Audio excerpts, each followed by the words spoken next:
Hey, I'm Felicia. I am a master healer, and I'm here to talk to you today about the empathic abuse of power. So this actually starts way back in childhood when you were super connected to your body, to yourself, to your emotions.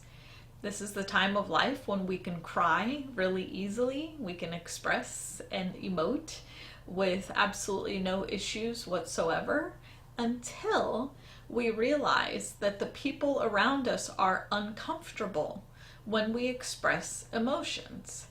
The cycle that comes out of that is that you start dimming yourself. You start kind of keeping things in because you realize that the people around you are uncomfortable with you. And this is where your storyline begins. You start telling yourself things like, oh, I'm not going to cry, or maybe your father or your mother told you, no, don't cry.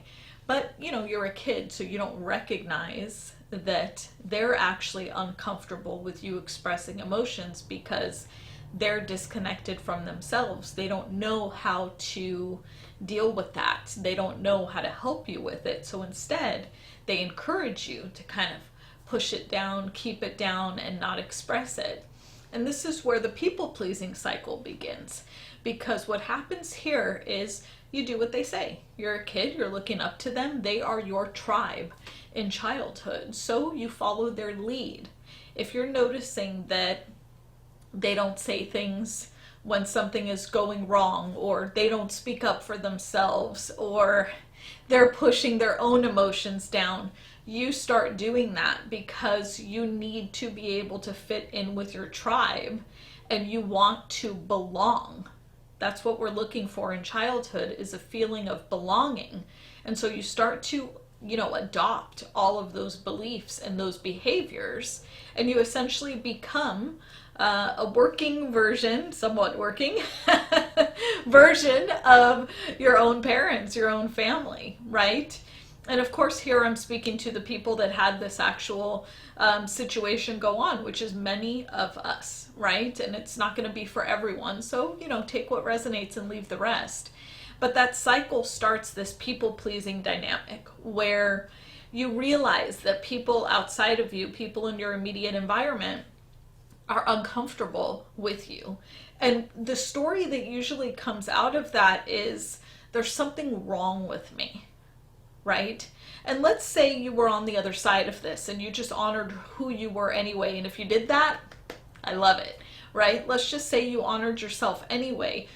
You're still probably going to be struggling right now because the feeling that comes out of that is, I don't belong, right? I don't fit in. It's this black sheep energy, that term we hear all the time, right? And that's because you did go against the grain. You honored being different, which I applaud you for. That's wonderful. Right? But you could have some trouble now relating to them, and they'll have some trouble relating to you because you're just honoring yourself, but you're not like them. So they can't relate to you and you can't relate to them, and it creates a really tumultuous dynamic in that way. And that doesn't mean you should conform. And this is an energy that a lot of people will run from. I call this archetype the runaway. Anything that wants you to conform, you will run away from, right? I'll do another video on that sometime soon so you could learn more about the runaway. But for this video, I want to talk about how that people-pleasing cycle turns into empathic abuse of power. What is it exactly, and how is it manifesting now that you know where it started and how? In adulthood, if you still have this people-pleasing cycle going on, what happens is you're abandoning your own needs. This goes right back to what we talk about on this channel, which is the abandonment core wound. And if you have this people-pleasing cycle going on, it means that you slipped into this energy of conforming, right? You just did what they wanted. What you did was you wanted to get love, right? When we have something going on with abandonment, what's driving us usually is this feeling of love. We want to be loved. We want to receive love. And that comes up through validation, usually. If you got validation in childhood when you did something that your parents wanted, you were more likely to do that again and again and again. And you would bypass this feeling, internal feeling of, hold on, is this right for me? Is this something I even want to do? You would bypass that if you had anything going on with abandonment, because you would want to receive that love and attention and validation from the people in your community. Again, it's normal to do that in childhood, unless you had parents that were just totally encouraging of who you were and what you're all about. You probably have some level of this pattern going on right now. So as an adult who's people pleasing, you probably feel somewhat empty inside. Okay, meaning what you've done throughout the years is you've taken on other people's stuff. You've taken on beliefs, you've taken on guilt, if people put their what they want from you and you didn't do it, let's say, but they made you feel guilty, and nobody can make you feel anything, but maybe you felt guilty, and so you haven't honored boundaries throughout the year.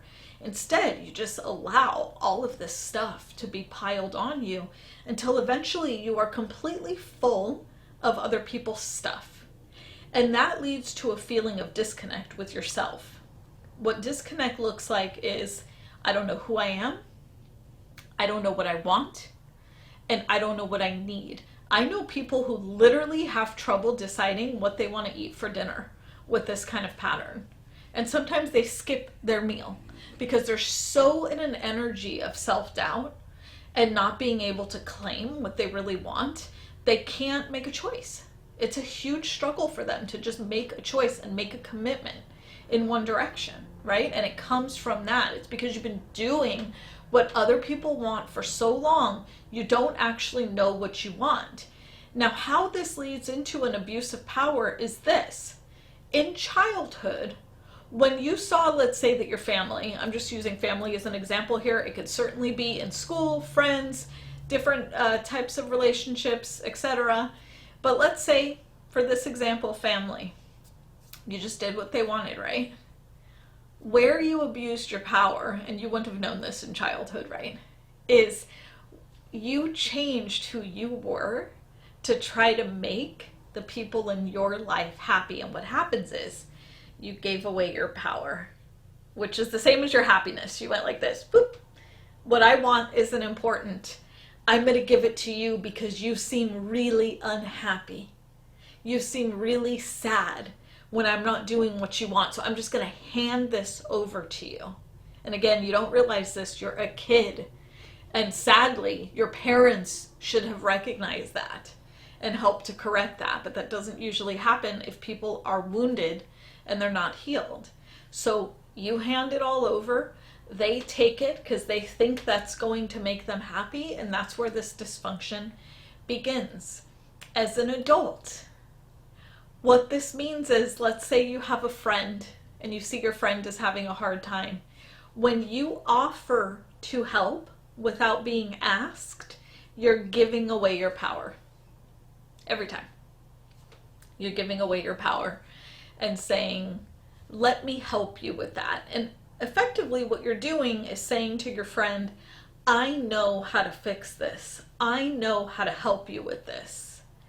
And what you're doing is creating a very resistant dynamic between the two of you, because let me tell you a little secret.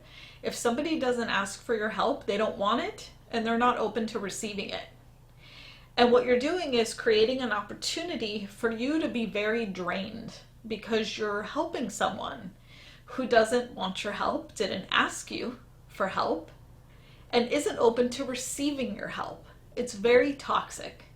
So one of the ways you could start to plug that up is just be receptive to helping. If you want to, key phrase, if you want to help, wait for them to ask you.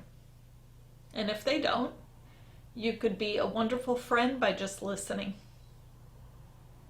And you could, let's say, even step in without stepping in with your energy.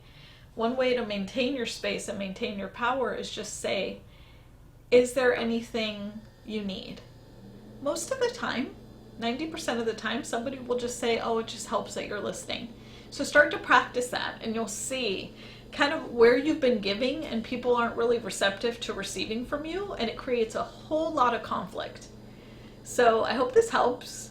Hit subscribe if you haven't already and click the bell. We put up new videos every week. I will see you on the next one.